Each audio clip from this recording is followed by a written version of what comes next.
Hello बच्चों, आप सभी कैसे हैं। आशा करता हूं कि आप सभी स्वस्थ होंगे। बच्चों, आज इस वीडियो में हम लेकर आए हैं कि बिहार पुलिस में स्टेनो एएसआई की बम्पर वैकेंसीज निकाली गई है। इसका ऑनलाइन एप्लीकेशन कब से शुरू होगा, एप्लीकेशन फीस कितना जमा करना होगा, टोटल वैकेंसीज कितनी है, किस कैटेगरी में कितनी वैकेंसीज हैं, क्या क्या डॉक्यूमेंट्स आपको अपलोड करने होंगे, सारा कुछ इस वीडियो में हम देखेंगे। वीडियो को अंत तक जरूर देखें। अगर अभी तक आपने चैनल को सब्सक्राइब नहीं किया, सब्सक्राइब करें, वीडियो को लाइक करें और ज्यादा से ज्यादा शेयर करें ताकि ये उन सभी बच्चों के पास पहुंचे जो बिहार पुलिस में स्टेनो एएसआई बनना चाहते हैं। तो सबसे पहले यहाँ पर बात करते हैं इसकी प्रारंभिक तिथि की। तो प्रारंभिक तिथि यहाँ पर देख सकते हैं आप 17/12/2024 है, यानी कि 17 दिसंबर 2024 से इसके ऑनलाइन एप्लीकेशन शुरू हो चुके हैं। अंतिम तिथि की बात करते हैं तो 17/1/2025, 17 जनवरी 2025 तक आप इसका ऑनलाइन एप्लीकेशन फॉर्म फिल कर सकते हैं।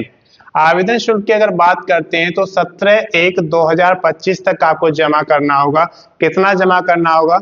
अगर आप जनरल कैटेगरी, जिसको हम अनरिजर्व या फिर उसको सामान्य जाति कहते हैं, इस कैटेगरी के अंतर्गत आते हैं, या फिर आप ओबीसी अदर बैकवर्ड कास्ट, जिसको हम अन्य पिछड़ा वर्ग बोलते हैं, या फिर ईडब्ल्यूएस इकोनॉमिकली वीक सेक्शन, या फिर आप किसी अन्य राज्य के हैं, यानी कि बिहार राज्य में नहीं रहते हैं, किसी और स्टेट या यूनिटी में आप रहते हैं और यहाँ पर एप्लीकेशन भरना चाहते हैं, तो आप सभी को यहाँ पर 700 रुपये एप्लीकेशन का फीस देना होगा।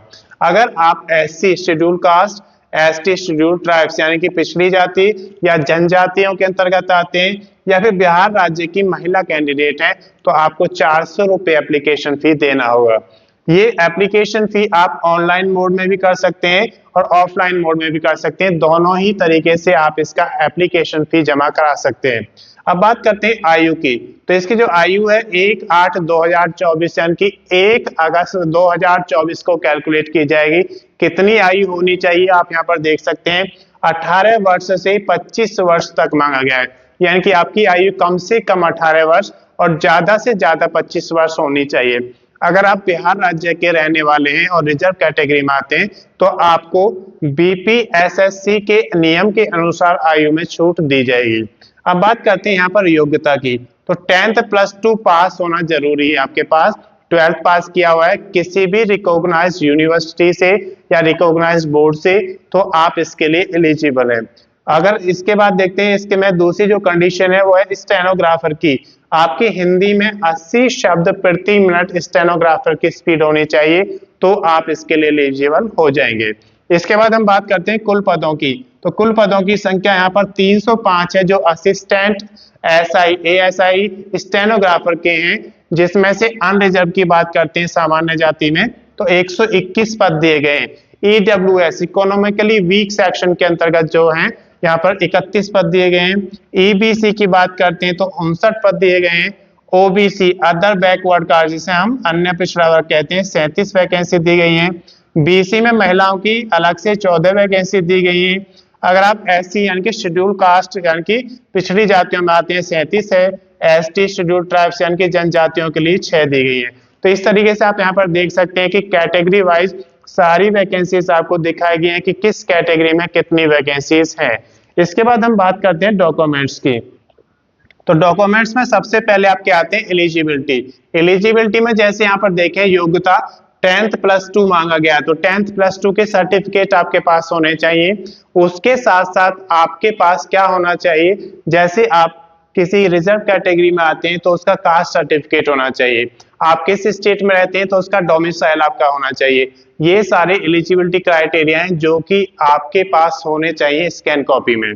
इसके बाद हम बात करते हैं आईडी प्रूफ की। तो आईडी प्रूफ आपके पास स्कैन कॉपी में होना चाहिए, कोई वैलिड आईडी प्रूफ। या एड्रेस प्रूफ की बात करते हैं तो एक वैलिड एड्रेस प्रूफ आपके पास होना चाहिए, इसकी भी स्कैन कॉपी आपको रखना है। फोटोग्राफ जो होता है A4 साइज फोटोग्राफ आपको यूज करना है, तो उसकी स्कैन कॉपी आपके पास होनी चाहिए। सिग्नेचर, आप एक पेज पर सिग्नेचर करेंगे और उसकी भी आपको स्कैन कॉपी रखना है, क्योंकि ये सारी चीजें आपको अपलोड करनी होती है। अब बात करते हैं बेसिक डिटेल्स की। बेसिक डिटेल्स में क्या होता है, जब आप फॉर्म फिल करते हैं तो आपको उसमें एंट्री करनी होती है, जैसे आपके क्वालिफिकेशन, उसमें उस भर्ती के अनुसार कितनी क्वालिफिकेशन आपकी मांगी गई है।